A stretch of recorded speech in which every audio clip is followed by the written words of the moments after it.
Welcome back, everybody, to the Facetious episode 104, brought to you on Monday. What is it? January 8, 2018 at approximately 6:08 p.m. Central Standard Time. I'm one of your hosts. I'm Larry, a.k.a. Bluemanrule, and I'm happy to be joined by my main Damon on the mic, a.k.a. Scarfinger, a.k.a. Real Talk. What's up, dog? What's up, dog? It's Mackie. Y'all missed it. Before we lit it up, he was just sitting he's getting in there. He's getting man, I'm hungry, in there, dog. So it's all good, man. It's all good. Hey, ain't no hating going on, bro. Ain't no hating going on. But look, Mike, man, I'm happy to be back here, man. It seems like you got situated and everything again. So, man, let me tell you, man. Let me tell you what I did this weekend, bro. So what I did this weekend, I actually drove home this weekend. Took my youngest son down to my hometown. There's a lot of my relatives and stuff because it's been about 5-6 years since he's been down there. Okay. And man, you know, visiting home is always a little strange. You know what I mean? I can say that. You know, you always have those relatives that are just always, you want to be like them, not my ninjas, but they still your relatives. You know what I mean? Man, let me tell you, what up, Ethan? It's always, you know, you got them relatives that you like, man, I ain't seen so and so in a while, and then when you actually around them, you like, that's why I ain't seen so and so. Yeah, exactly. So when the last time you seen Fred? Man, it's been a while. Then you be around Fred, and Fred be like, "What's up, cousin?" All loud. Hey, cousin, let me hold $20. I need let me. Hey, cuz, I know you got that job with the government. Can you hook your boy up with some government contracts? I do janitorial services on the side, and I'm trying to see if I can get on base. You know what I'm saying? Right. But until you can get that done, let me hold something. Right. Exactly. It's a whole explanation. And then even further than that, it's not even that bad. It's like when they ask you, like, cause you do know the last restaurant they use your services got shut down, right? So like for me to like step out on the edge for you, like yeah, for real, like the last restaurant that used your services got the Black Plague, right? Exactly. That's all I'm saying. Like everybody left with stomach bugs and excreting out of both ends. And I don't know what happened.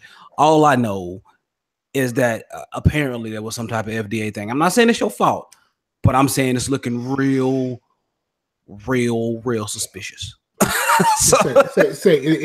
Keith said anybody Heathen and Keith in here. Heathen said Facetious radio edit.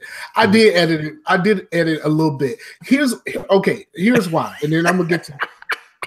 We talked about a little last week. We get all the way in there though. Okay, so now I do have issues with having to edit myself on these shows, but I realize in talking to someone that this is the PG-13 show.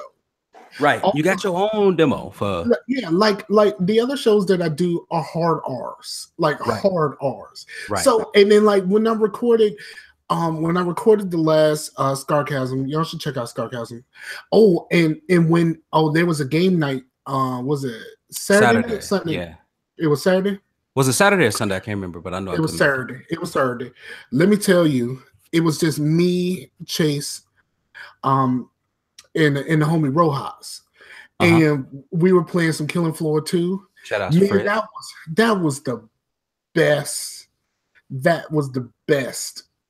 Just like that was one of the best chats that I've had ever, because me and Rojas, like, I listened to the show a couple of times, but he's a different kind of dude than me.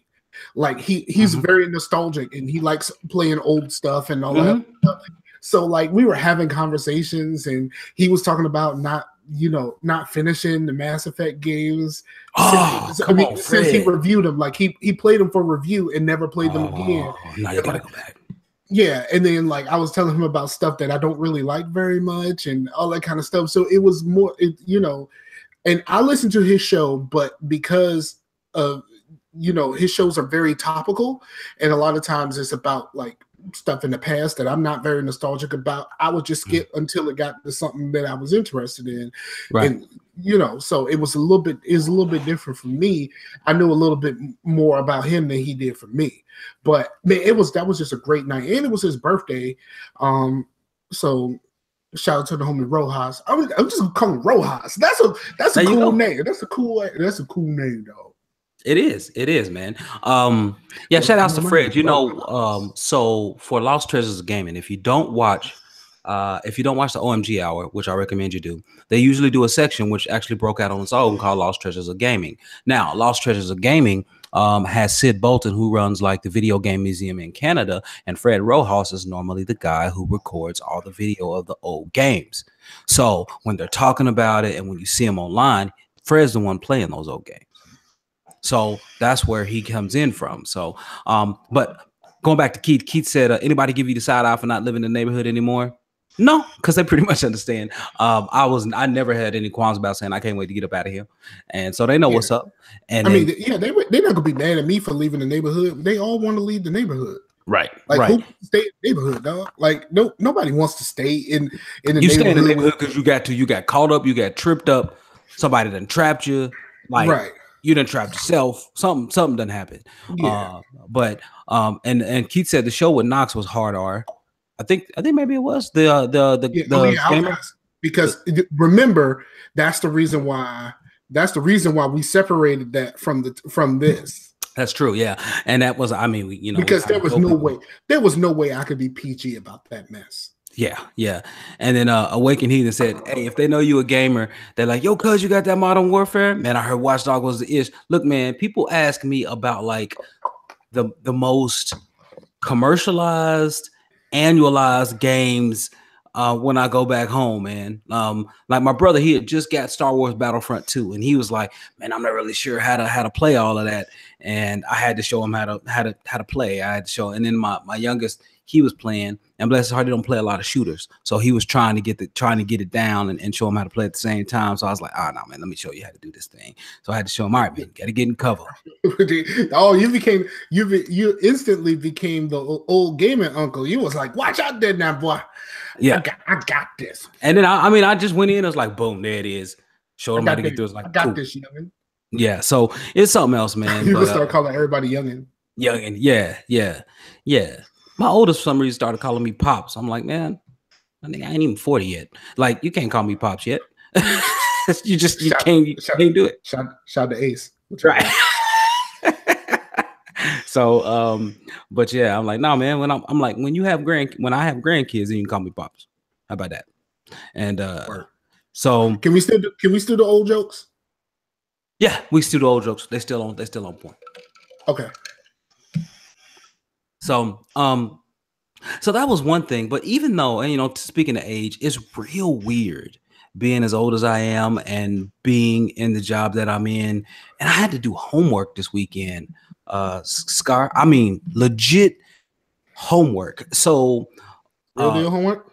Yeah, so the type of job that I'm in, there's a 3-year training period where you got to go through and do these courses online, on the job training, classroom training. So there's 3 different types of mechanisms in which you learn, right? So I actually had a class that was, the deadline on it was for today. They give you 60 days to do it or whatever, and I finished it yesterday, but it took me like 3 hours yesterday to go in and get it done, dog. 3 hours of homework. And I ended up getting it knocked out, man. But man, I tell you, after I got my master's degree, dog, I was like, I do not want to go back to school. I don't want to do anything else with school. And that's all this job is learning. And I'm like, goodness. So I know, man. I'm in a similar type situation, but not necessarily the same. I'm in a job that's in a different field than I've been in the last almost 12 years.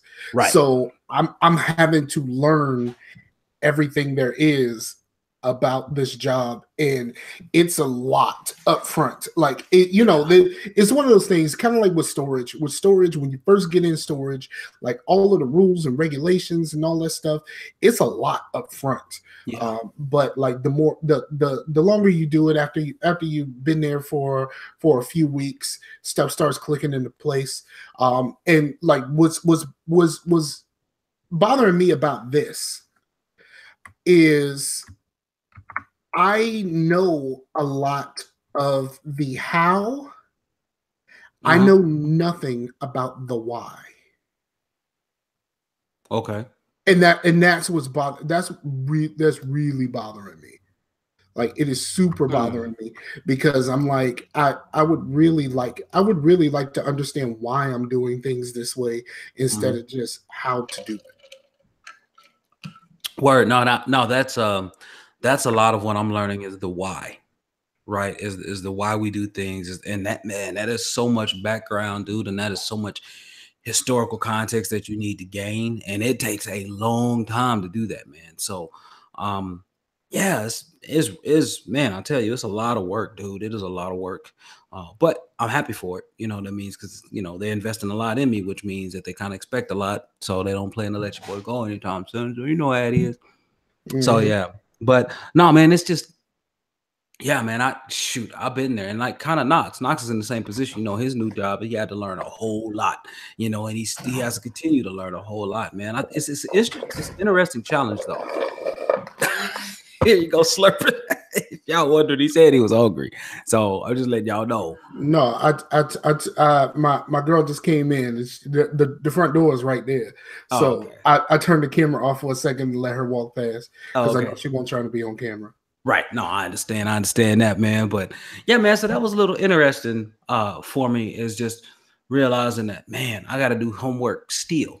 You know what I mean? Yep. And boy, it's not that I hate it, but I mean, no, you hate it. You can hate it. Like, you can hate it. You got to do it. I got to do it regardless. Like, it don't matter. Like, if you got to do it to keep your job, you can do it to keep your job. And that's kind of the situation that I'm in right now. I'm not a huge fan of what I'm doing right now, but I'm doing it. I'm doing it because right now I really need this job. Yeah, right. Exactly, man. So yeah, Devious Mr. Matt just dropped in. Y'all check him out if y'all can on Bad Father Figures. Y'all check him out on that podcast, that YouTube channel. They got a podcast as well. Y'all check those cats out. I still want my 40 cats invite. Oh. Bogus. Bogus. Hey, maybe they can get you on there, man, because I think you and Mike have the same type of vocabulary. It's a whole lot of curse words going off at once. So, let's see. Now, I see you, fam. All right, Mike. So I'm gonna talk about stuff that was just interesting to me this weekend, right? So one of the things that's interesting, and you kind of have you running this out in Virginia, and it wasn't even in my show notes, and I just thought about it until just now, man. Construction on the highways, bruh. Like, why can't we manage our construction zones better? Like, why does a construction zone have to carry on for 5-10 miles? Bruh, it's really bad in like Williamsburg. But it used to be that bad in Newport News. There was a time where they were doing some construction on a stretch of the road, and it lasted pretty much throughout my whole high school years. Man, that's terrible. See, okay, so here's the thing. So I'm driving home. I'm taking I-40 eastbound, and there's also construction along the same strip westbound. Now they literally there are 3 different patches of construction on I-40, and each one of them, there is so much blocked off and so many cones, and they're only literally working on anywhere between a half to a mile of road. And I don't understand all of that. I don't understand why, especially on crosstown I-40, where it's a 10-lane superhighway. Okay. And it's crosstown an 8-lane. Sometimes it can go to 10 because there's an exit lane or a merge lane that appears out of nowhere and then disappears. Right. So, but you're cutting off 2 lanes of traffic to do that. Why? I mean, it's that big for a reason, and I get it. You gotta do your work. But how about you do your work a little bit at a time? That's what I'm saying. And man, I'm telling you, like, that really, really added to my time traveling on Saturday, man. I think we got out of here about 10. I didn't make it back to the house till about 5:45. It was all day, man. And the place is only an hour and 10 minutes away. So yeah, I have a commute now, and I don't like it. Well, first of all, my car is crap, and when it's cold, my shocks are like, nah, son. And my car be bumping and banging. Anything I hit in the road, it's like no, it ain't no tata. It was a boom. Oh, you get the boom. Oh, you don't even get the. See, but today it warmed up a little bit. So on the way there, it was bumping and banging. On the way back, because it got up to 40 today, and it's been cold when you like it's 40. Like you know what I mean? Like when you happy that it's 40, that's a sign that it's been way too cold. Right. And then so yeah, I have to travel about a half an hour. It's a little. It depends on. I'm going to 2 places right now because I'm training in. Because there's 3 people training. Okay. With me, a manager and assistant at a place in Petersburg, and then okay, which is about 40 minutes south, 30 minutes south. Well, it's about 38. 38, yeah, about 40. Because I know I was in Chester, which was 20 minutes from you. I had go up north 20 minutes to you, and then go south 20 minutes, and I could reach Petersburg. Yeah, you know what? The place where I'm going to be working at Hopewell. Okay, it's just past Chester. It's a little bit past where you were staying. I took the when I went for my interview on the way back, I went, hey, I know where I'm at. This is where Blue and them was staying. Like I know exactly where that is, only because that's where you were staying. Because off the interstate, I go the other way to go to Walmart, or I used to. So that's it's in that area, so you know exactly where I got to go in my normal place. Yeah, and so don't forget about Yeahmorgs, the Mexican restaurant over there, because it is legit. Yeah, I'm gonna try to get that done sometime soon. As soon as these checks start rolling in, then I'm gonna try to get that done, because I haven't spent too much money. Like I got a little bit of severance. But then like I had to buy clothes. Right. I had to redo the lunches, and then you got to put the time in the hole. You know what I mean? Like who came up with that? And then I had to do for real. And then I had to re-up my car insurance, and I just paid it all. I paid it all off in one shot, just to be like, you know what? I'm straight for 6 months. I'm straight. Right. So it's been a good, because I was riding dirty for a long time. Oh, you can't be riding dirty, man. Let me tell you, boy, that'll get you hurt. That'll get your license taken away, and you really ain't gonna be in no good position. Yeah, I was riding dirty for quite some time, and I had to do it for this job, because I got to travel and do marketing and stuff like that for the job. So I had to have insurance. So man, the travel is weird. Only because like when I came up here, traveling to the place where I was working at first is basically just kind of down the street. Then when I moved to the other side, it was like 20 minutes at most. Right. But now and then I switched to living on site, and it was 10 steps from my front door. So all of this is like crazy different. Like but I'm starting to get used to it. But this is only my 3rd day working. I started Friday. I worked Friday, I worked Saturday, and I worked today. So this is interesting. But it's a lot to learn. Yeah. Like it's a lot to learn. Yeah. You're good. You do it. You'll knock it out. You'll knock it out. It just may not be fun the whole time, but you'll still knock it out. So here's one thing, man, that was interesting as heck. I wanted to bring this up to you, and I wanted to just brainstorm it with the people listening. So Keith, Matt, and Chase, look, man, I was watching. I woke up this morning and I got my little news feed, and it was like, did you see the Golden Globes? And did you see Oprah's speech?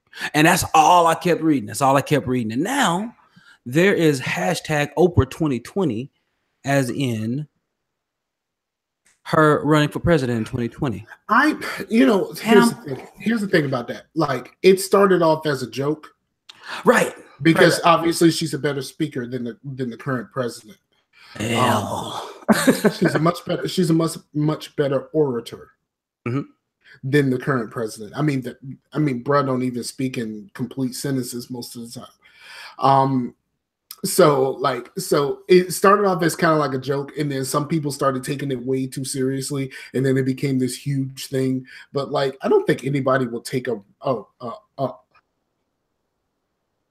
Winfrey run for president that serious, because at the end of it, in the homie Rod from Rodimus Black Guy Who Tips. And the homie Phenom Black from Where's My 40 Acres. I like they Phenom. They both said the same thing. Like, he said, Wicked 45 started as a joke. I'm sorry. Continue. The idea that, you know, we're now, some people are talking really seriously about Oprah running for president as if we didn't have another option to 45 and he still won. Yeah. You know what I mean? Right, like, there was another option available with probably the most overqualified candidate. But people didn't like her. She didn't get it. Right. So, and I love the fact that that book came out basically saying none of them expected to win in the first place. And while like the people who supported him were happy and they were cheering, they were crying when he won because none of them expected him to win. So what do we do now? Because none of them expected him to win this. Right. I mean, so here's my thing. So I'm not going to go off and bash. I just want to say this. I want to say a couple of things. So there were some comments in there that were like, and it's so, listen to this comment that I was watching on the YouTube video that I watched, and I think I watched the NBC's version of her Golden Globe speech. And within those comments, they were like, yeah, no, we don't need another rich billionaire to be our president. I'm like, or no, they said, we don't need another celebrity. We need someone who's qualified. And I'm like, well, can we talk about Reagan? Like, can we talk about him? And then they were like, yeah, Oprah, no, we need someone qualified. And I'm like, okay, number one, if you look at the qualifications for president, all you have to do is be 35 and a citizen. That's about it. I used to think that there was a requirement for some sort of governance. There's no experience. You're talking about experiential qualifications, like, right, based on experience.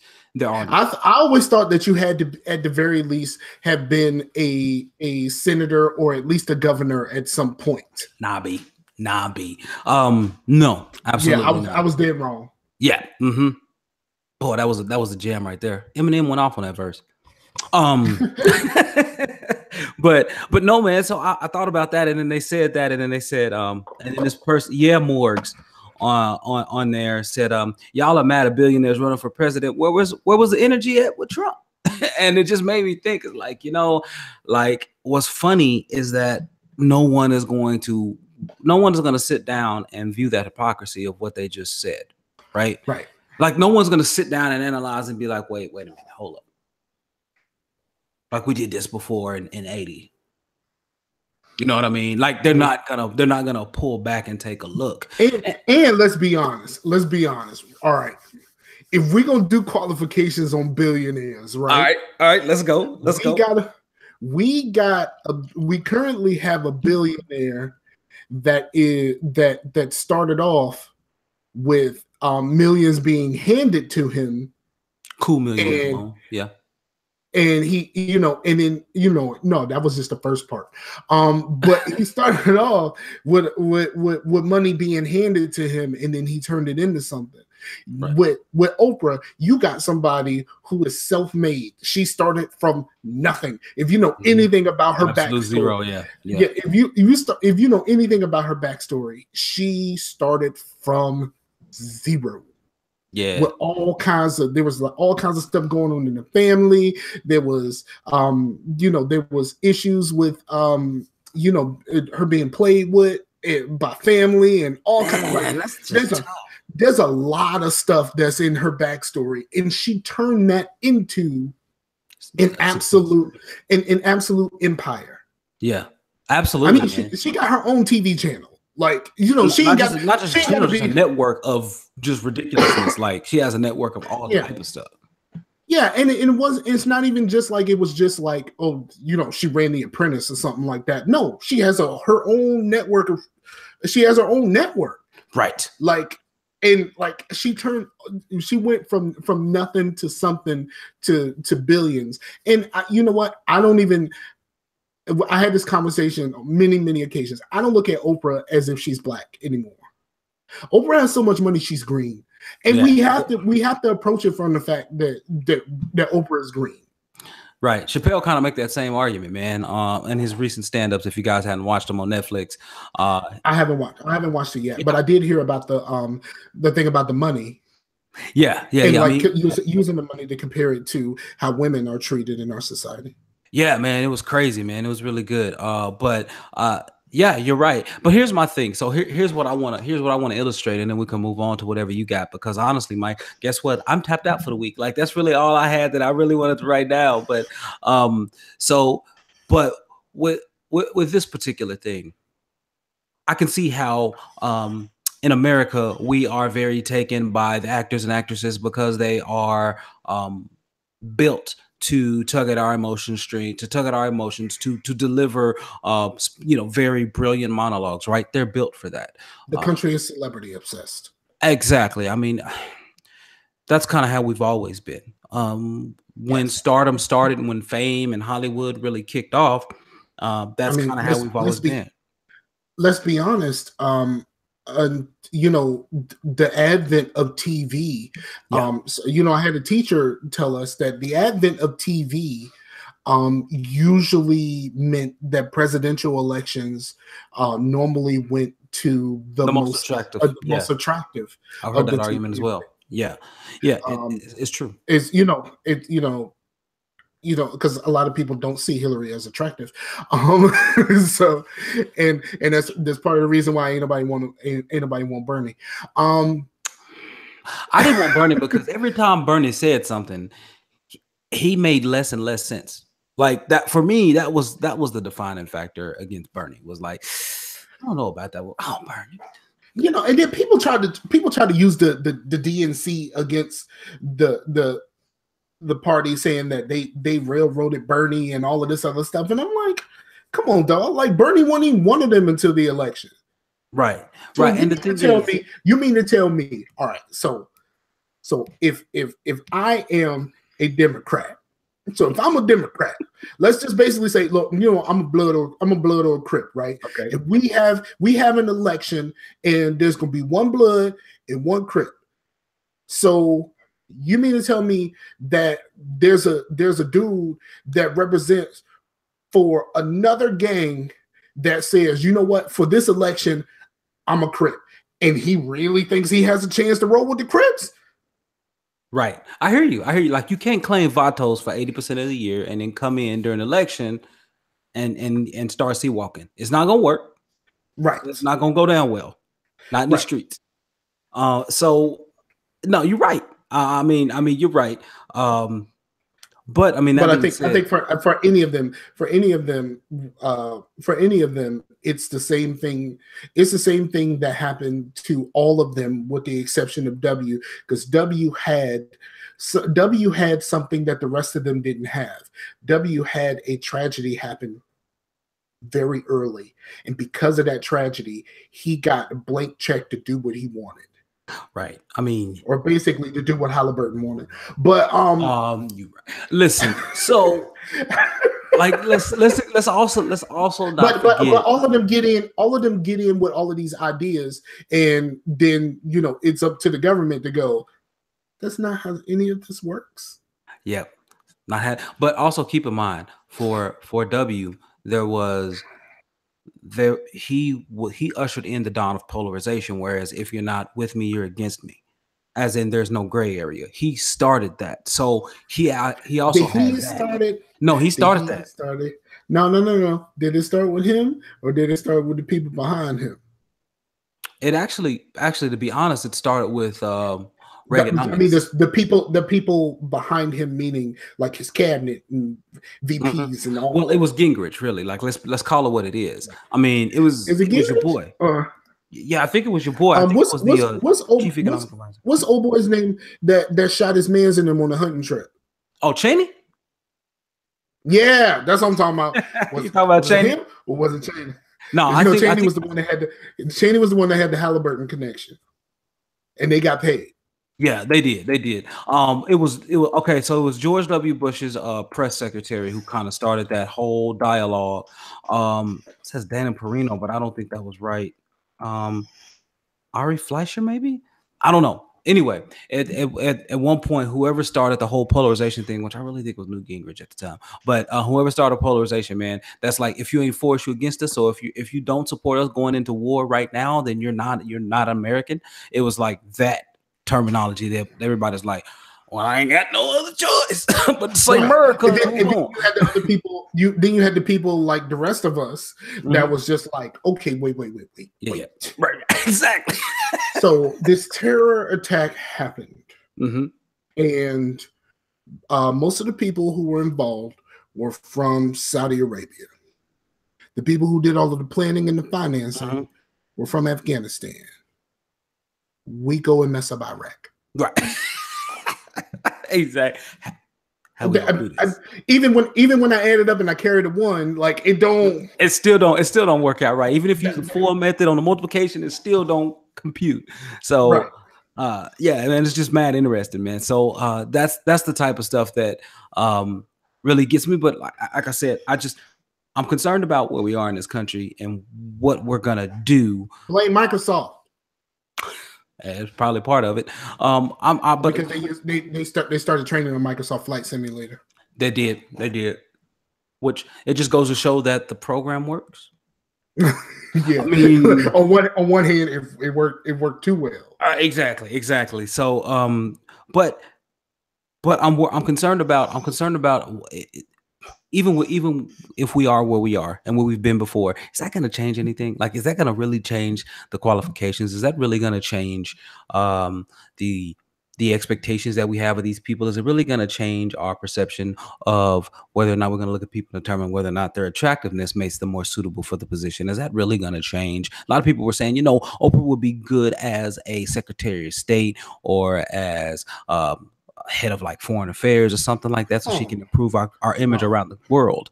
And press secretary, you get a bomb.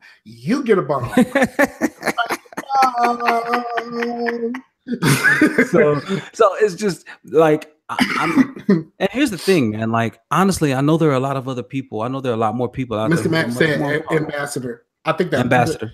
Yeah. And she was mentioned for that as well. A couple of people mentioned that as well. But I mentioned the NBC video so people can go to YouTube and find read the comments. Whatever Omarosa's job was. She was public affairs, dog. She was public relations. So the person who should have had his phone when he was out there tweeting stuff, that was her. That was her. Yeah. So, but yeah, Mike. So, Mike, what do you have? Because Matt says LOL. So, Mike, what do you have? Because otherwise, bro, I think I'm about extended for this evening. Okay. So I'm watching The Punisher again. Man, me too. Season 2. No, actually, I'm watching Daredevil season 2 again.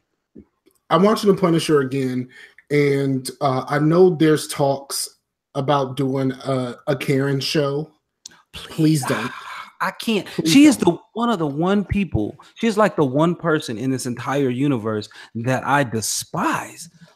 Why? I don't despise her, but I don't want a whole show of her.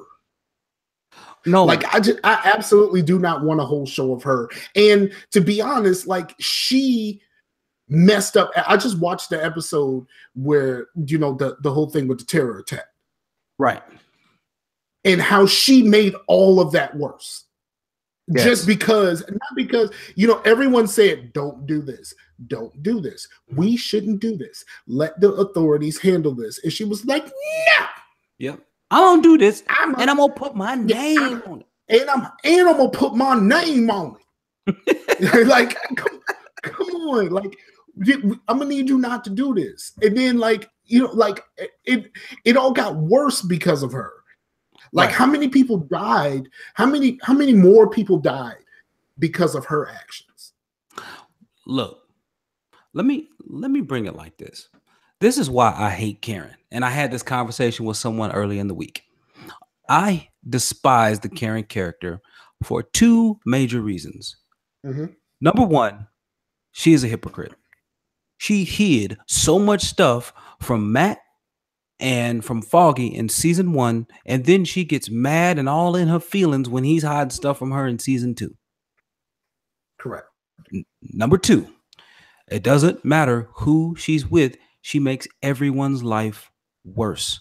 She made Ben's life worse in season 1. She makes Foggy and Matt's life worse in season 1. In season 2, Ben didn't even want to be where he was that got him got. Right.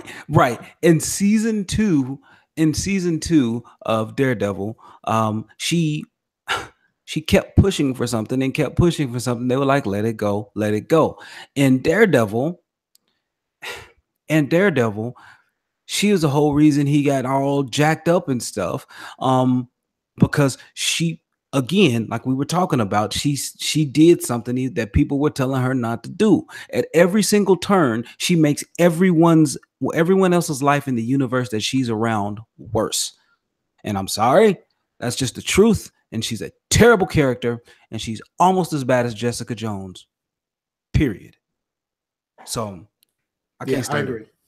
But I'm finding the second watch much more enjoyable than the first, and I am almost to the point to whereas I might put the Punisher above Daredevil. I mean, I'm black, so Luke Cage is at the top for me.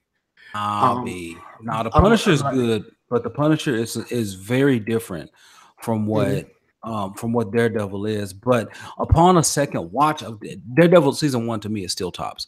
I've gone back and rewatched some of those. It still supplants everything that they've done on that. It's second to me. It's second only to Luke. I can't. My blackness won't let me pick anything other than Luke as number 1. Okay, despite the blackness, there's some problems with Luke.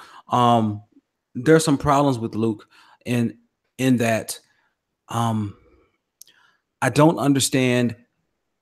He has, for someone who's so resolute in what he wants out of Harlem, he has no plan on how to get there.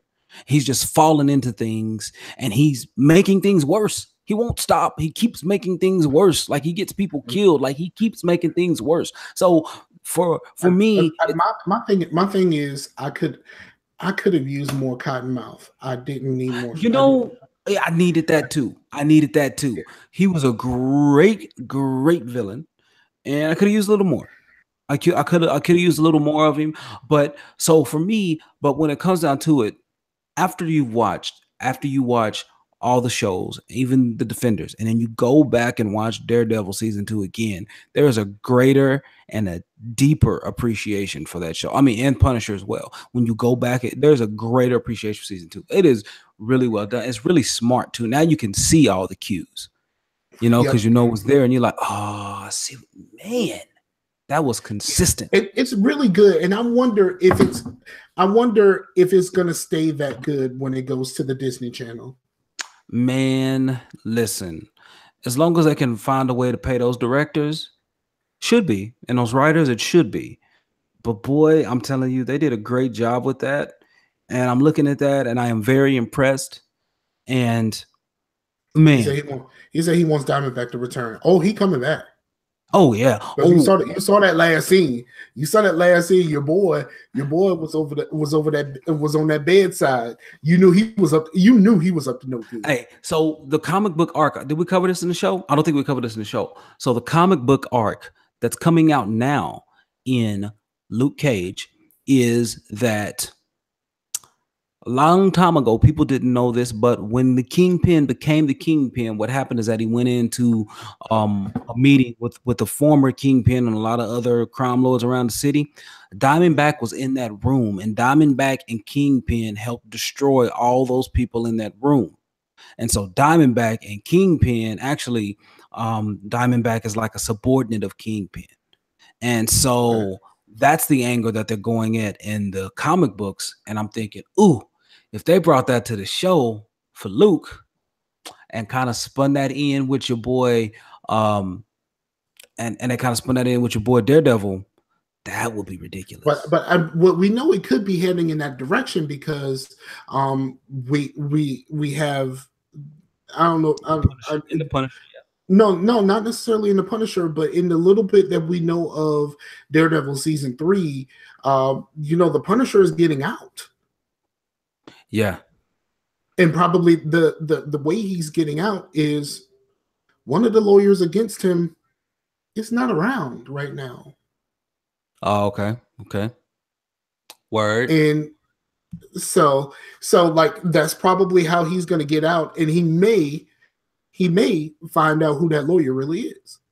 I think he already knows. He already knows because he already knows. And there is a portion in, I want to say there's a section in later on in season 2 of Daredevil where they are talking, and because they had that conversation on the roof, and he could hear his voice, and so he ties it immediately. He's like, I know what you do. So Okay. so yeah, I think he already knows. It's brilliant, dude. The way that they have thought that through on Netflix is just phenomenal. And I will be really sad if I have to pay money to watch, pay more money to watch that on the Disney Network. Like, yeah, that's gonna be a sad day for you, boy. But it's gonna be a sad day, but it's a day that's gonna have to happen. You're right. I mean, especially if I can get all of the Marvel movies in one place, and I don't have to go to Amazon for this one and Netflix for that one. You're right. You're right. That consolidation would be good. If I can get them all in the same place, I probably would gladly pay for that, as long as it doesn't cost more than Netflix. It has to be less. And they've already said that it is going to be, so that brings me comfort, right? So I'm happy about that. Now, Mike, do you have anything else? Because otherwise, man, we are in and out of here in like 41 minutes, 42 minutes. I want to extol the virtues of Killing Floor 2. Here you go with this Killing Floor 2. It is such a fun game. It's a game like just 3 of us. You can have 6 in it. You can have six people playing in it. It's it's a little bit of Left 4 Dead. It's a little bit of just a horde mode, and it has a little bit of Counter-Strike when it comes to like buying weapons and armor and bullets and stuff like that in between rounds. It is such a fun time. Like, it is such a super fun time, and I think more people should play that. I really hope at some point that Xbox gives it away for free also, because it's one of those games like our game night is on YouTube. Find a Wicked Heathens channel. But the conversation that we were having before the game night was the best. Because we both had to download updates. Me and Chase had to download updates, and surprisingly, my download finished before his. But what? Yeah, it was a 9 gig update, and at least it took me like 45 minutes, but still. Well, I'll say this: the reason I didn't join you guys wasn't because I didn't want to play, is because my older son is still borrowing my PS4, and he is in Uncharted 4 now. So, and he's almost done, and I think he'll be in Lost Legacy after that. And I was like, what do you think about the game? He's like, man, this game is great. Like, he loves him some Uncharted 4. I'm like, well, I think Lost Legacy. Let me ask you a question. Is he using his own profile, or he's using yours? He's using my profile, which I don't understand. Because I got a hard drive. I got a hard drive for Christmas that I didn't get a chance to use yet. That's the hard drive for my PlayStation, and I need to get in and download some stuff. You do, man. So he's quite enjoying it, and but I'll tell him, you just coordinate with me, and I'll tell him, hey, you need to get on there and do some stuff. But he goes back to class, I think the 16th or whatever. So yeah, I'm not in a rush. I'm not in a rush because I don't have a whole lot of time to play stuff now, especially with being so tired from all of this cramming, all of this information for this job right now. Yeah. So, but yeah, and I really, really, really want to play Saints Row 1 and 2. Like, really, I might have to go to the storage and figure out which box my 360 is in. I might have to do that. Did you see what the thing that I sent earlier? And they were talking about Lawbreakers and Platinum Games creating another IP, and they said that Lawbreakers has had 90 players on Steam last month, not 90,000, 90. But see, Like you can go here's play my thing. Lawbreakers and play something new. The problem with Lawbreakers is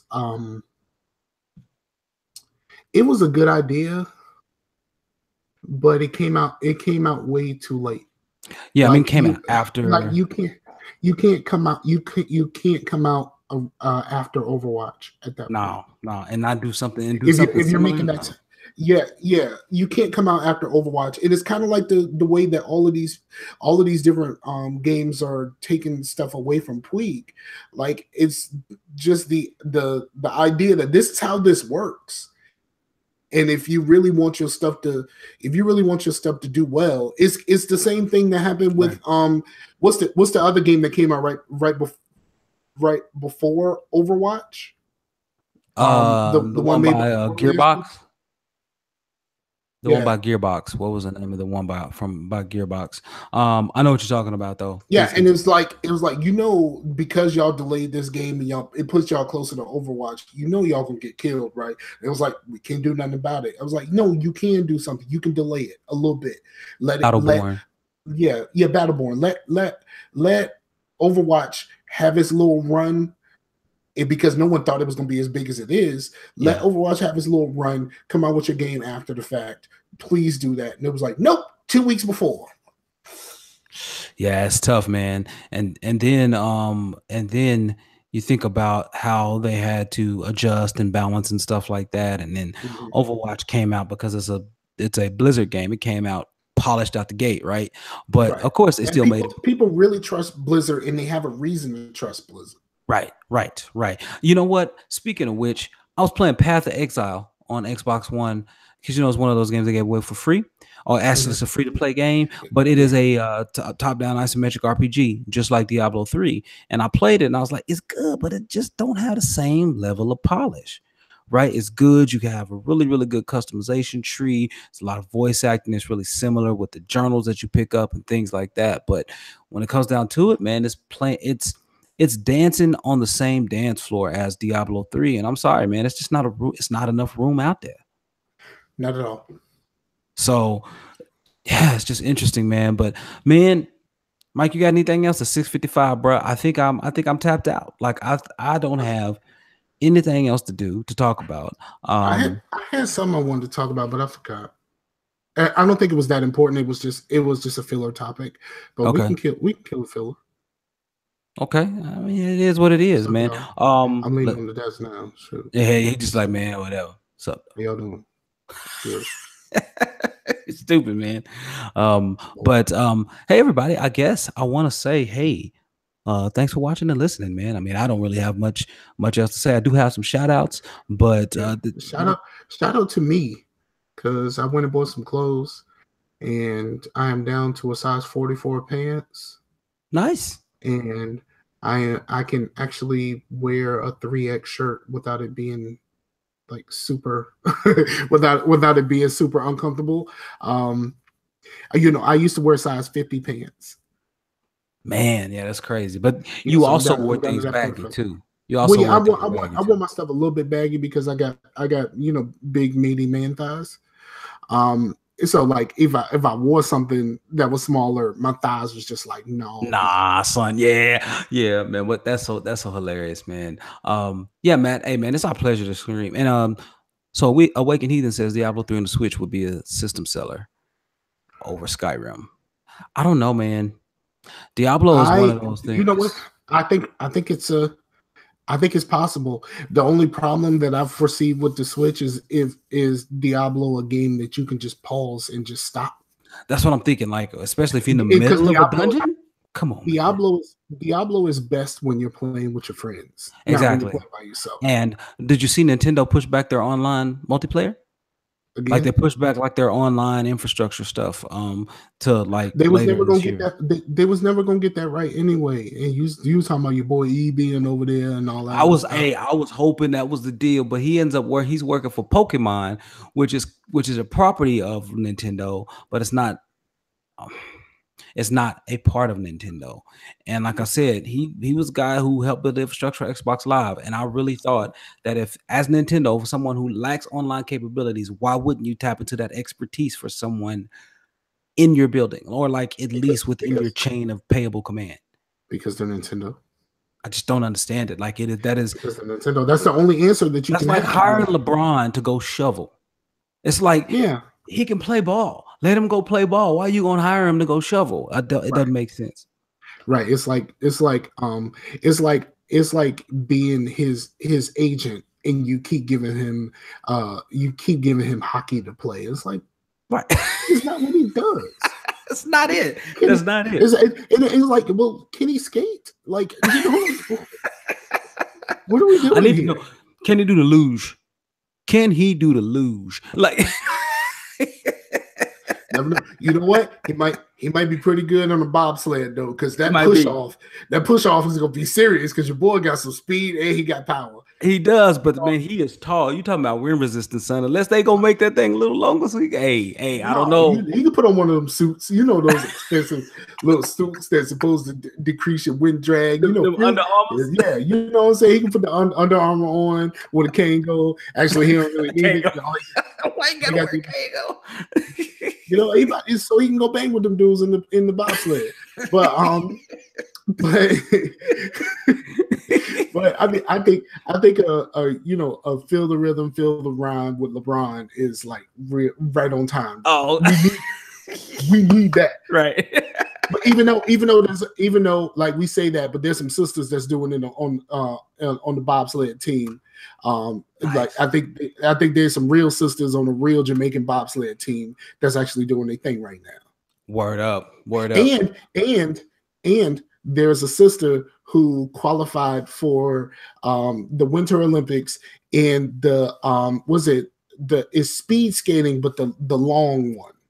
Oh, okay. It was not the sprint, the longer one, and she bad too. Nice. She was killing them out there with that.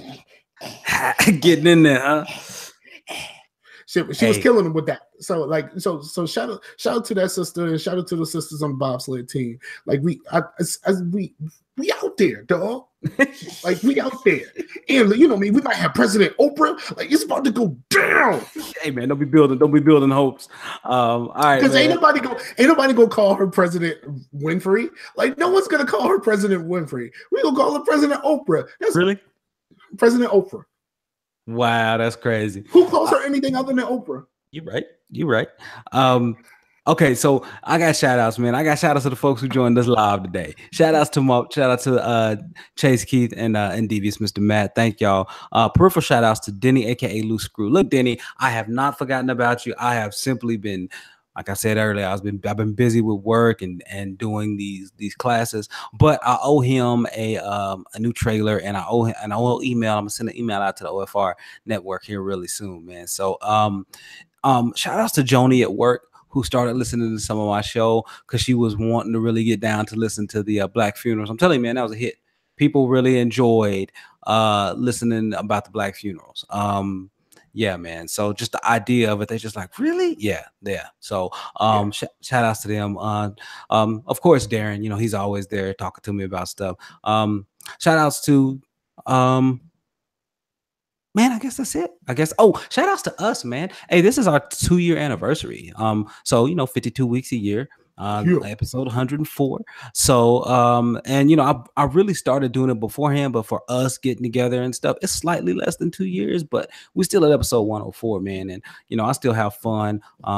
But hopefully this week I can have some more observations, so have a longer show for y'all. But right now we done a little early. So Mike, we out of here, man. Everybody, thank you so much for watching and or listening to Facetious episode 104. We'll be back in your ear and in front of your eyeballs again next week. Peace out to the Warriors. Peace out to the Warriors and President Oprah. President win. All right.